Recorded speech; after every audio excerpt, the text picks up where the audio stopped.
അസ്സലാമു അലൈക്കും. എല്ലാവർക്കും കാലിക്കറ്റ് ഫ്ലേവേഴ്സിലേക്ക് സ്വാഗതം. അപ്പോൾ ഇന്ന് നമ്മൾ വളരെ സിമ്പിളായിട്ടുള്ളൊരു ലഞ്ച് പ്രിപ്പറേഷൻ വീഡിയോ ആണ് നിങ്ങളായിട്ട് ഷെയർ ചെയ്യുന്നത്. എൻ്റെ ഫേവറേറ്റ് ആയിട്ടുള്ളൊരു ലഞ്ച് കോമ്പിനേഷനാണിത്. അപ്പോൾ നിങ്ങൾക്ക് കൂടെ ഇഷ്ടമാവുമെന്ന് വിചാരിക്കണം.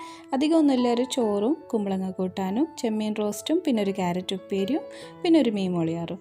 അപ്പോൾ നമുക്ക് നേരെ റെസിപ്പീസിലേക്ക് പോയാലോ. ബിസ്മില്ലാ.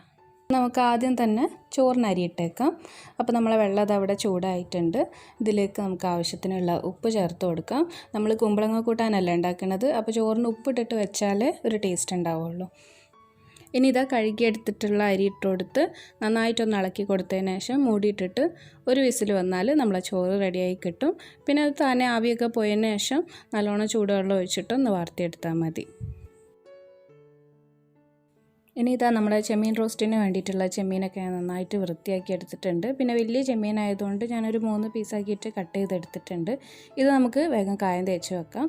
അപ്പോൾ അതിന് വേണ്ടിയിട്ട് ഇതാ കുറച്ച് മുളക് പൊടിയും മഞ്ഞൾപ്പൊടിയും കുറച്ച് പെരിഞ്ചീരകപ്പൊടിയും ഉപ്പും കൂടെ ചേർത്ത് പിന്നെ ഇതാ മല്ലിയിലയും കൂടെ ചേർക്കുന്നുണ്ട്. അതും കൂടെ ചേർത്ത് നന്നായിട്ടൊന്ന് മിക്സ് ചെയ്ത് വെക്കാം. ഇനി ഇതാ മീൻകറിക്ക് വേണ്ടിയിട്ട് നമുക്ക് പുളി ഒന്ന് വെള്ളത്തിലിട്ട് വെക്കണം. അപ്പോൾ ഞാനിത് ഈ ഒരു സൈസിലുള്ള പുളി എടുത്തിട്ടുണ്ട്. ഇത് വാളംപുളിയാണ്, കുടംപുളിയല്ല. ഇതൊന്ന് നല്ലോണം കഴുകിയെടുത്തിട്ട് നമുക്ക് കുറച്ച് ചൂടുവെള്ളം ഒഴിച്ചിട്ട് വെക്കാം. നമുക്കിനി മീൻകറിക്കുള്ളതൊക്കെ ഒന്ന് കലക്കിയെടുക്കാം.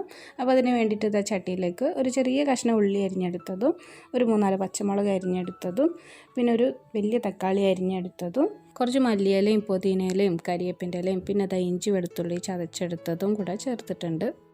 ഇനി ഇതാ ഒരു നുള്ളു ഉലുവയും ഒരു 1/4 ടീസ്പൂണ് മഞ്ഞൾപ്പൊടിയും പിന്നെ ഒരു 3 ടീസ്പൂണ് കാശ്മീരി ചില്ലി പൗഡറാണ് ഞാൻ ചേർത്ത് കൊടുക്കുന്നത്. ഇതിന് കൂടെ തന്നെ ഒരു 1/2 ടീസ്പൂണ് പെരിഞ്ചീരകപ്പൊടിയും കൂടെ ചേർക്കട്ടെ, ഞാനത് വിട്ടുപോയിട്ടുള്ളതാണ്. ആവശ്യത്തിനുള്ള ഉപ്പ് ചേർത്തിട്ടുണ്ട്. പിന്നെ നമ്മൾ നേരത്തെ കുതിർത്തെടുത്തിട്ടുള്ള പുളിവെള്ളം ഉണ്ടല്ലോ, അതും കൂടെ ഒഴിച്ചു കൊടുത്ത് നന്നായിട്ടൊന്ന് കലക്കിയെടുക്കാം. നന്നായിട്ട് അമർത്തി കുഴച്ചെടുക്കാം. ഇനി ഇതിലേക്ക് കഴുകി വൃത്തിയാക്കി എടുത്തിട്ടുള്ള മീനും കൂടെ ചേർത്ത് കൊടുക്കാം. ഇതിപ്പോൾ ഒരു 1/2 കിലോ മീനുണ്ട്. മീനിൻ്റെ തലയും മീനിൻ്റെ കുറച്ച് കഷ്ണങ്ങളൊക്കെ കൂടിയിട്ടുള്ളതാണ്. ഇനി ഇതെല്ലാം കൂടെ നമുക്ക് നന്നായിട്ടൊന്ന് തിളപ്പിച്ചെടുക്കാം. ഇത് മീനിൻ്റെ തലയൊക്കെ ആയതുകൊണ്ട് തന്നെ തിളച്ച് വരുമ്പോൾ അതിൻ്റെ ഉള്ളിൽ നിന്ന് വെള്ളം ഇറങ്ങി വരും. നമുക്ക് ആവശ്യമുണ്ടെങ്കിൽ പിന്നെ വെള്ളം ചേർത്ത് കൊടുത്താൽ മതി. ആദ്യം തന്നെ കുറേ വെള്ളം ഒഴിച്ച് കൊടുക്കണ്ട. ഇനി ഇത് നമ്മൾ കുമ്പളങ്ങ കൂട്ടാനൊക്കെ വേണ്ടിയിട്ട് കുമ്പളങ്ങയൊക്കെ നല്ല നീളത്തിൽ അരിഞ്ഞെടുത്ത് കഴുകിയെടുത്ത് വെച്ചിട്ടുള്ളതാണ്. നല്ല മൂത്ത കുമ്പളങ്ങ എടുക്കുന്നതാണ് കേട്ടോ ഈ കറിക്ക് എപ്പോഴും ടേസ്റ്റ്.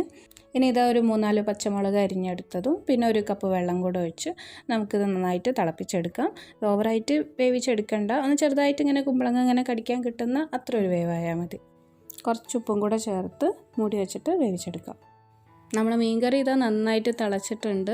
അത്യാവശ്യം വെള്ളമൊക്കെ ഇറങ്ങി വന്നിട്ടുണ്ട്. എന്നാലും കുറച്ച് ഗ്രേവി കുറവാണ്. അപ്പോൾ ഞാനിതിലേക്ക് കുറച്ച് തിളച്ചിട്ടുള്ള വെള്ളം ഒഴിച്ചു കൊടുക്കുകയാണ്. ഇനി ഒന്നും കൂടെ നന്നായിട്ട് തിളച്ചോട്ടെ, എന്നാൽ നമ്മൾ ആ മുളക് പൊടിൻ്റെ ഒക്കെ ഒരു കുത്തലൊക്കെ ഒന്ന് മാറി കിട്ടുള്ളൂ. പിന്നെ മീൻ ഉടഞ്ഞു പോകുന്നില്ല, വലിയ മീനല്ലേ. നന്നായിട്ടൊന്ന് തിളച്ചതിന് ശേഷം നമുക്ക് അടുപ്പിൽ നിന്ന് ഇറക്കി വെക്കാം. ഇനി ഇതാ ഉപ്പേരിക്ക് വേണ്ടിയിട്ട് ക്യാരറ്റൊക്കെ ചെറുതായിട്ട് അരിഞ്ഞിട്ട് ഞാനൊരു പാത്രത്തിലിട്ടിട്ടുണ്ട്. ഇതിലേക്ക് കുറച്ച് വെള്ളം ഒഴിച്ചിട്ട് നമുക്കിതൊന്ന് വേവിച്ചെടുക്കാം.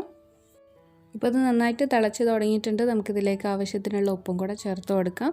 എന്നിട്ട് ഇത് നന്നായിട്ട് തിളപ്പിച്ച് ഇതിൽ വെള്ളമൊക്കെ ഒന്ന് വറ്റിച്ചെടുക്കാം. നമുക്ക് ഉപ്പേരിക്ക് വേണ്ടിയിട്ട് കുറച്ച് തേങ്ങ ഒന്ന് ഒതുക്കിയെടുക്കാം. അപ്പോൾ അതിന് വേണ്ടിയിട്ട് ഇതാ മിക്സിൻ്റെ ജാറിലേക്ക് ഞാനൊരു 1/2 കപ്പ് തേങ്ങ ചേർത്ത് കൊടുക്കുകയാണ്. ഇതിൻ്റെ കൂടെ തന്നെ ഒരു നുള്ളു മഞ്ഞൾപ്പൊടിയും പിന്നെ വലിയൊരു പച്ചമുളകിൻ്റെ പകുതിയും കൂടെ ചേർത്തിട്ടുണ്ട്. ഇനി ഇതൊന്ന് ജസ്റ്റ് ഒതുക്കിയെടുത്തിട്ട് നമ്മൾ വെന്തിട്ടുള്ള ക്യാരറ്റിലേക്ക് ചേർത്ത് കൊടുക്കുക. ഇളക്കി കൊടുത്ത് ഒന്ന് ചൂടാക്കിയെടുക്കാം. എന്നിട്ട് നമുക്ക് അടുപ്പിൽ നിന്ന് ഇറക്കി വെക്കാം. ഇനി കുമ്പളങ്ങ കൂട്ടാനൊക്കെ വേണ്ടിയിട്ട് കുറച്ച് തേങ്ങ അരച്ചെടുക്കണം. അപ്പോൾ അത് മിക്സിൻ്റെ ജാറിലേക്ക് ഒരു 3/4 കപ്പ് തേങ്ങ ഇട്ട് കൊടുത്തിട്ടുണ്ട്. ഇതിലേക്ക് 1 ടീസ്പൂണ് അരിപ്പൊടിയും പിന്നെ ഒരു നുള്ളു മഞ്ഞൾപ്പൊടിയും കൂടെ ചേർത്ത് ആവശ്യത്തിന് വെള്ളം കൂടെ ഒഴിച്ച് നന്നായിട്ടൊന്ന് അരച്ചെടുക്കാം. തൈര് ചേർക്കണമെങ്കിൽ 2 ടേബിൾ സ്പൂണ് തൈരും കൂടെ ചേർത്ത് കൊടുക്കാം. ഇനി ഇതാ ഈ ഒരു വലുപ്പത്തിലുള്ള വെളുത്തുള്ളിയും കൂടെ ചേർത്ത് കുറച്ചൊന്ന് അരച്ചെടുത്തതിന് ശേഷം നമുക്ക് കറിയിലേക്ക് ഒഴിച്ചു കൊടുക്കാം. വെളുത്തുള്ളി ചേർത്തതിന് ശേഷം കുറേ നേരം അരച്ചെടുക്കരുത്. പിന്നെ വെളുത്തുള്ളി ചേർക്കുന്നത് ഒഴിവാക്കരുത്. കറിക്ക് പ്രത്യേക ഒരു ഫ്ലേവർ തന്നെയാണ്. പിന്നെ നമ്മൾ അരിപ്പൊടി ചേർത്തിട്ടുള്ളത് കറി ഒന്ന് ചെറുതായിട്ട് കുറുകി കിട്ടാൻ വേണ്ടിയിട്ടാണ്. ഇനി ഇത് ഈ ഒരു അരപ്പും കൂടെ ചേർത്ത് പിന്നെ നമ്മൾ ജാറിൽ കുറച്ചും കൂടെ വെള്ളം ഒഴിച്ച് അതൊന്ന് കലക്കി ഒഴിച്ച് കറിൻ്റെ തിക്നെസ് ഒക്കെ ഒന്ന് കറക്റ്റാക്കി ഒന്ന് ചെറുതായിട്ട് തിള വന്നാൽ നമുക്ക് അടുപ്പ് ഓഫ് ചെയ്യാം. ഇനി നമുക്ക് കറികളും ഉപ്പേരിയൊക്കെ തൂമിച്ചെടുത്ത് ചെമ്മീൻ റോസ്റ്റും കൂടെ ഉണ്ടാക്കിയെടുക്കാനുണ്ട്. അപ്പോൾ അതിന് വേണ്ടിയിട്ട് ഇത് ചീനച്ചട്ടിയിലേക്ക് കുറച്ച് വെളിച്ചെണ്ണ ഒഴിച്ചു കൊടുത്തിട്ടുണ്ട്. എണ്ണ നന്നായിട്ട് ചൂടായതിനു ശേഷം ഒരു 2-3 ചുവന്നുള്ളി അരിഞ്ഞെടുത്തത് ചേർത്ത് നന്നായിട്ടൊന്ന് മൂപ്പിച്ചെടുത്തിട്ട് അതിലേക്ക് കുറച്ച് കറിവേപ്പിൻ്റെ ഇലയും കൂടെ ചേർത്ത് ഒന്ന് മൂപ്പിച്ചെടുത്തതിന് ശേഷം നമ്മൾ മീൻ കറിയിലേക്ക് ഒഴിച്ചു കൊടുക്കാം. ഇനി ഇതേ ചട്ടിയിൽ തന്നെ കുറച്ചും കൂടെ വെളിച്ചെണ്ണ ഒഴിച്ചു കൊടുത്ത് കടുക് ഒന്ന് പൊട്ടിച്ചെടുത്തതിന് ശേഷം കുറച്ച് കറിവേപ്പിൻ്റെ ഇലയും വറ്റൽമുളകും കൂടെ ചേർത്ത് ഒന്ന് മൂപ്പിച്ചെടുത്തിട്ട് നമ്മൾ കറിയിലേക്കും ഉപ്പേരിയിലേക്കും കൂടെ ഒഴിച്ചു കൊടുക്കുകയാണ്.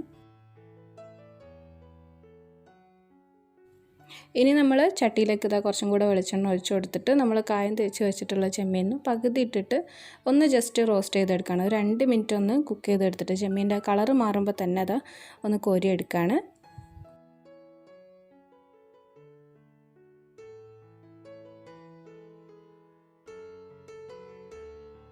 ഇനി ബാക്കിയുള്ളതും കൂടെ ഇതുപോലെ പൊരിച്ചെടുക്കാം. ഇങ്ങനെ ചെയ്യുമ്പോൾ ചെമ്മീൻ നല്ല സോഫ്റ്റായി കിട്ടും കേട്ടോ. ചെമ്മീൻ കുക്കാവുമെന്നൊന്നും സംശയിക്കണ്ട, നല്ലോണം കുക്കായി കിട്ടും, നല്ല ഫ്ലേവറും ഉണ്ടാവും.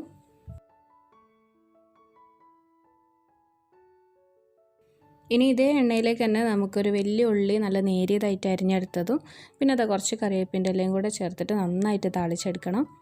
ഇതിലേക്ക് നമ്മൾ പൊരിച്ച് വെച്ചിട്ടുള്ള ചെമ്മീനിൽ നിന്ന് കുറച്ച് ഓയിലും വെള്ളമൊക്കെ ഇറങ്ങി വരും. അപ്പോൾ അതും കൂടെ ഒഴിച്ചു കൊടുക്കാം.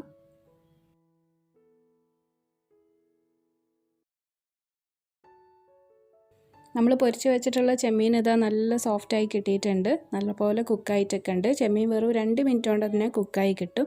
ഇതിലേക്ക് ഇനി നല്ലോണം താളിച്ചെടുത്തിട്ടുള്ള ഉള്ളിയും കൂടെ അങ്ങോട്ട് ചേർത്ത് കൊടുക്കാം. ഇനി ഇങ്ങനെ ചെയ്യാൻ താല്പര്യമില്ലെങ്കിൽ ഉള്ളിയും ചെമ്മീനും ഒരുമിച്ച് തന്നെ ചീനച്ചട്ടിയിലിട്ടിട്ട് നല്ലോണം പൊരിച്ചെടുത്താലും മതി. അപ്പോൾ നമ്മൾ സിമ്പിളായിട്ടുള്ള ലഞ്ച് ഇവിടെ റെഡി ആയിട്ടുണ്ട്. വീഡിയോ ഇഷ്ടമായെങ്കിൽ അഭിപ്രായങ്ങളൊക്കെ അറിയിക്കാം. അപ്പോൾ ഇൻഷാ അല്ലാഹ് നമുക്ക് അടുത്ത റെസിപ്പി ആയിട്ട് കാണാം. അസ്സലാമു അലൈക്കും വറഹ്മത്തുള്ളാഹി.